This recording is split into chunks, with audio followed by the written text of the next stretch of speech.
Muy buenas tardes, este es el grupo número 3, conformado por Leslie, Nicauri, Rosa, Rachel y su servidora Yonairi, quienes hablan.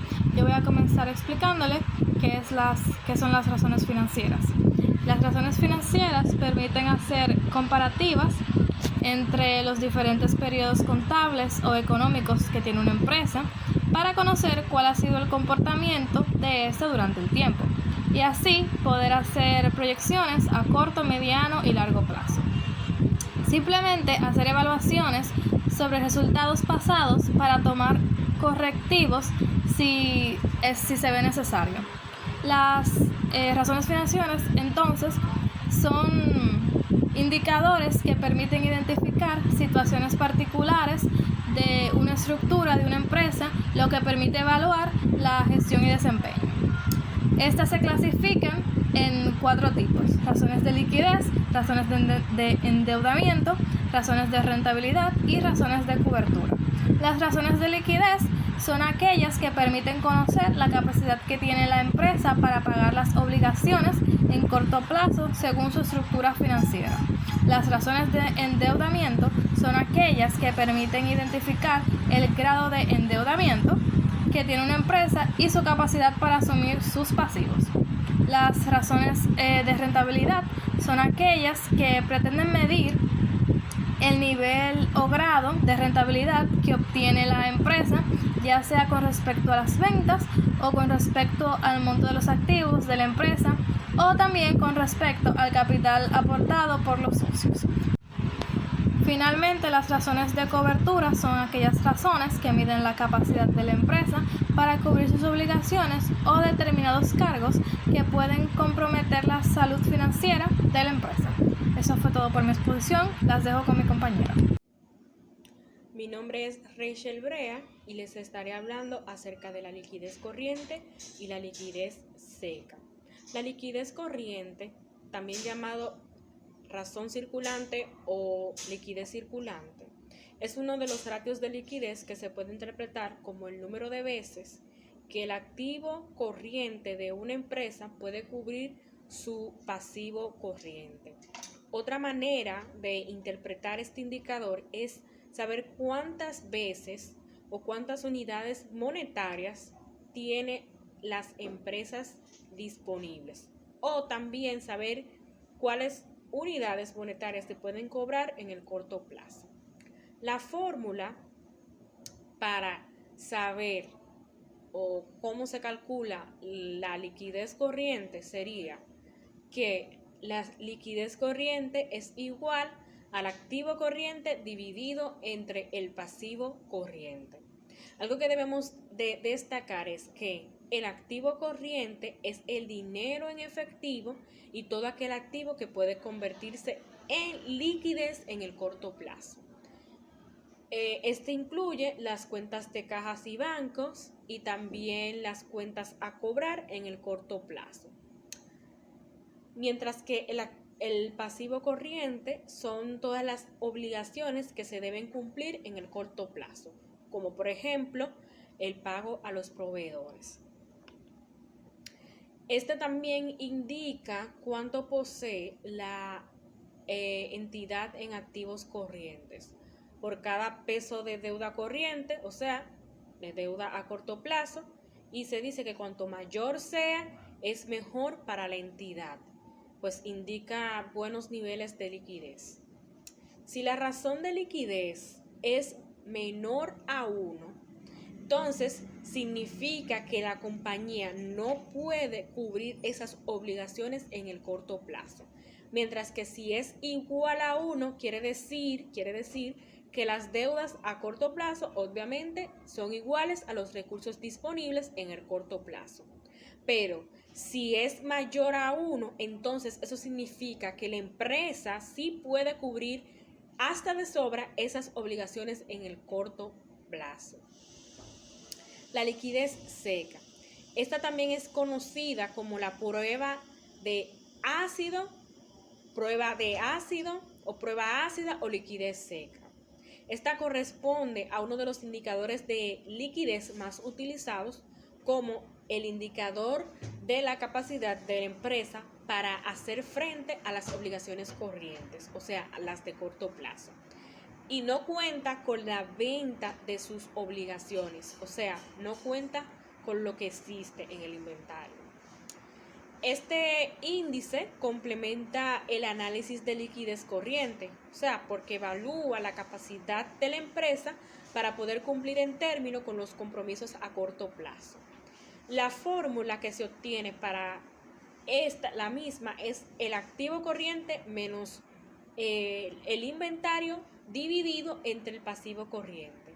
Este se considera como estándar mínimo a un nivel igual a 1. O sea, que para mejorar este índice se pueden aplicar los recursos de la liquidez corriente y también se pueden agregar la posible liquidación de los stocks de bienes de cambio, o sea, los inventarios. Mi nombre es Leslie Rodríguez, matrícula 2020-0238, y yo estaré hablando sobre la antigüedad del inventario, que esta se basa en el número de días que una unidad lleva almacenada en un centro logístico. Por lo tanto, Amazon gestiona lo que es el inventario según el orden de llegada a los centros logísticos, lo que significa que las ventas o los retiros se aplican al inventario que hayan estado en los centros logísticos durante más tiempo, independientemente de la unidad física que se haya enviado o retirado. Para calcular la antigüedad del inventario, para determinar el promedio de inventario, en se suman los saldos de cada mes y se divide por el número de meses, que si estamos hablando de un año sería 12. Otra forma no tan exacta de determinar el inventario promedio es sumar el saldo inicial con el saldo final y dividirlo por 2. Yo soy Nicauris y les voy a estar hablando sobre la antigüedad de créditos por ventas. Esta pretende determinar el plazo promedio que tienen las cuentas por cobrar, ya sea como una aproximación al tiempo que tarda desde que se efectúan las ventas a créditos hasta que terminan los compromisos con los clientes. En el caso de la antigüedad de los bienes de cambio, primero se debería calcular la rotación de deudores, que expresaría la cantidad de veces que las ventas contienen el saldo promedio de deudores. Entonces, la fórmula que se utilizaría para la rotación de deudores sería las ventas a crédito dividido por el saldo promedio de deudores. Si al efectuar la venta, esta misma está con el impuesto al valor agregado, en el momento que uno quiera realizar el asiento, se debe contabilizar como, digamos que el valor en total son 300. Se haría deudores, 300 pesos del lado débito,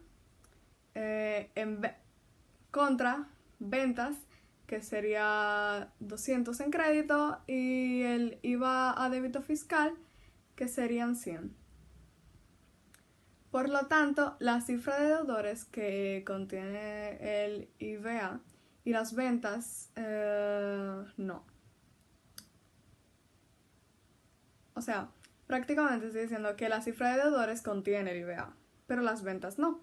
Por lo cual, al dividir ventas sobre deudores, la relación sería variada. Y para que sea uniforme, se debe considerar el IVA en dos casos. Está con la fórmula de que rotación de deudores es igual a ventas a crédito más el IVA de las ventas a crédito dividido entre el saldo promedio de créditos por ventas. Y para establecer la antigüedad, dividiríamos el periodo considerado por la rotación. O sea, la antigüedad de créditos por ventas sería igual al periodo por el saldo promedio de créditos por ventas dividido entre las ventas a crédito más el IVA por ventas a crédito. Este es un importante indicador de la gestión, ya que de esta manera se conocería cómo se están pagando en general los clientes. O sea, me refiero a la antigüedad de créditos por ventas. Si existen diferencias entre el plazo que otorga la empresa a sus clientes con la antigüedad de los créditos por ventas, o sea, Cuando chequeamos el plazo que otorga la empresa a sus clientes con la antigüedad de créditos por ventas, esto nos indica el desfase que se estaría produciendo en la gestión de cobro. La importancia que tienen los atrasos en las cobranzas para la gestión financiera de la empresa se viene observando en la disminución de la velocidad del flujo de ingresos y como consecuencia la mayor necesidad de capital de trabajo que contiene.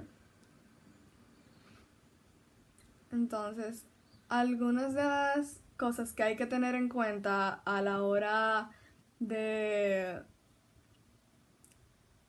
revisar la antigüedad de créditos por venta son que el plazo considerado debe corresponder al mismo tiempo en el que se tomaron las ventas.